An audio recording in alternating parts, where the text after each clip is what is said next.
Approach क्या होना चाहिए? पहली बात, करंट अफेयर आपको 6 से 8 महीने का ही पढ़ना है। 6 से 8 महीने से ज़्यादा पढ़ोगे तो मल्टीपल रिवीजन नहीं हो पाएगा। मल्टीपल रिवीजन नहीं हो पाएगा तो आपको 100% जाके वहाँ कन्फ्यूजन होगी। 2 ऑप्शन 3 ऑप्शन में कन्फ्यूज हो जाओगे।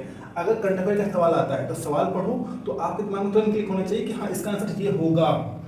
या दो चीज़ होनी चाहिए, या तो आपको सवाल अगर आए तो 100% आए, अगर सवाल नहीं आए तो ना आए, छोड़ दो उसको, क्योंकि 1/3 नेगेटिव मार्किंग है। तो आपको शॉर्ट मारना है। और करंट अफेयर ईजी होता है और उसको ईजिली किया जा सकता है।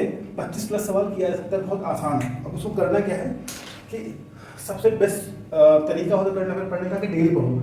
अड्डा 247 की वेबसाइट है, फ्रीली अवेलेबल है, हिंदी और इंग्लिश में दोनों में अवेलेबल है, आप इजीली पढ़ सकते हो। और डेली जाके करंट अफेयर पढ़ो और वहाँ से नोट्स बना लो। एक अप्रोच ये, या फिर स्टडी फॉर सर्विसेज का ले लो करंट अफेयर, जो कि पेड है, ठीक है, अपनी सहूलियत के हिसाब से कर लो। उसके बाद इसके अलावा अगर जो बच्चा वीडियो फॉर्मेट में पढ़ना चाहता है करंट अफेयर, वो जीएस वर्ल्ड करंट अफेयर का एक यूट्यूब चैनल है, वहाँ से जाकर के जीएस वर्ल्ड का करंट अफेयर पढ़ ले डेली, उसमें अच्छे से पढ़ाते हैं, ठीक है। इन दोनों में से कोई भी एक कर लो आप। इसके अलावा आपको घटना चक्र आईडीएसटी करना ही करना है। घटना चक्र का जो आईडीएसटी है वो करना ही करना है। ये आपको पूरा करना है, सारा एकदम एक एक अच्छे से करना है। इसको कम से कम 3 बार करना है। इसके बाद जो घटना सार का वो आता है, करंट की बुक आती है, ये पीडीएफ में इजीली अवेलेबल हो जाती है। तो इतना पढ़ने के बाद घटना सार उठाओ, उसका इंडेक्स में जाओ। इंडेक्स में जाने के बाद तुम टॉपिक मिला लो, कौन सा ऐसा टॉपिक है जो तुम्हारे नहीं पढ़ा है, एग्जाम से पहले आ जाती है, ठीक है। जो टॉपिक तुमने नहीं पढ़ा, तुमको लग रहा है इंपॉर्टेंट है, उस टॉपिक को खाली पढ़ लो, जो कि आईडीएसटी में नहीं था। तो तुम्हारा आईडीएसटी भी तैयार हो जाएगा, घटना सार भी तैयार हो जाएगा, और तुम्हारा कोई करंट अफेयर छूटेगा नहीं, ठीक। इसके बाद अगर आपको प्रैक्टिस करना है तो बेस्ट है कि आप मंथली प्रैक्टिस कर लो। टेक्स्ट बुक में अच्छे क्वेश्चन होते हैं, वहां से आप सब्सक्राइब करके कर सकते हो, ठीक है। मंथली प्रैक्टिस कर सकते हो करंट अफेयर का, ठीक है। वहाँ पे जीएस भी मिल जाता है, वहाँ वो भी प्रैक्टिस कर सकते हो।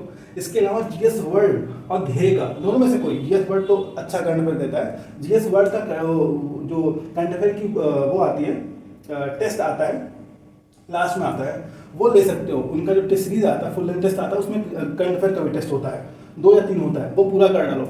लगभग जो है 400 साढ़े 400 सवाल होते हैं 3 टेस्ट में, और पूरा कर डालो तो पूरा रिवीजन हो जाएगा अच्छे से।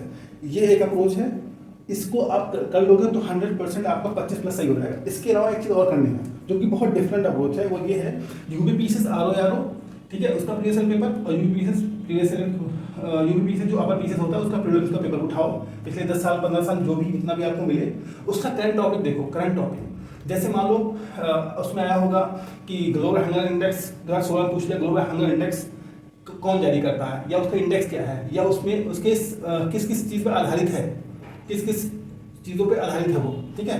स्टैंडिंग हो गया, वेस्टिंग हो गया, किस किस चीज़ों पे आधारित है। तो आपको अगर 2016 में आया है तो ये मान के चलिए कि वो आगे भी आ सकता है, ठीक है। तो अगर आप जब उठाओ पेपर तो आपको पता होना चाहिए कि हाँ इसकी सब इंडेक्स क्या है, ग्लोबल हंगर इंडेक्स कौन निकालता है, इंडिया किस रैंक पे है, टॉप पे कौन है, और जो है इसके सब इंडेक्स क्या क्या है, इसके अंदर किस किस चीज़ पे आधारित है, ठीक है। फिर मान लो कहीं सवाल आया ह्यूमन डेवलपमेंट इंडेक्स ये आ गया, तो उसके बारे में पता होना चाहिए आपको। या फिर इस कोई स्कीम आ गई, जनधन पीएम जनधन योजना, तो वो आपको पता होना चाहिए। या मान लो पूछ लिया कि ऑस्कर 2016 में किसको मिला था, तो आपको पता होना 23 में किसको मिला था। तो मतलब जो भी पुराना करंट अफेयर है उसका कंटेम्परेरी अभी का क्या न्यूज़ है, अभी उस क्या चल रहा है। अब जैसे मान लो कि नेपाल के कोई राष्ट्रपति बने होंगे उस टाइम, तो हो सकता है इस टाइम ना बने हो, तो ऐसी चीज़ों को छोड़ दीजिए आप। लेकिन आप प्रीवियस ईयर की जो करंट अफेयर है उसको उठाइए, उसको कंटेम्परेरी बनाइए। हम सच बता रहे हैं कि आपको 10 सवाल तो ऐसे मिल जाएंगे आराम से, 10 सवाल इजीली मिल जाएंगे, इजीली 10 सवाल मिलेंगे। जैसे नेशनल फिल्म अवार्ड किसको मिला 2017-18 में, अभी देख लो किसको मिला। मतलब आपको हो सकता है कि आप जितना पढ़ लोगे तो आपको कुछ ढूंढने की जरूरत नहीं पड़ेगी, 70% चीज़ें मिल जाएंगी। लेकिन कोई डेटा है, मान लो गरीबी रेखा के नीचे कितने लोग थे 17 में, 18 में या 19 में, अभी देख लो कितने हैं, ठीक है।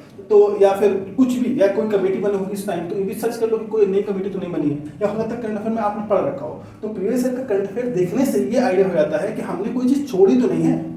अगर छोड़ी होती है तो वो आप कर लो चुपचाप उठा करके, बात खत्म। अगर आपने इस अप्रोच से चलोगे आप, तो 100% मान के चलो कि 25 प्लस सवाल सही हो जाएगा। और 25 प्लस सवाल सही करना बहुत बड़ी बात होती है।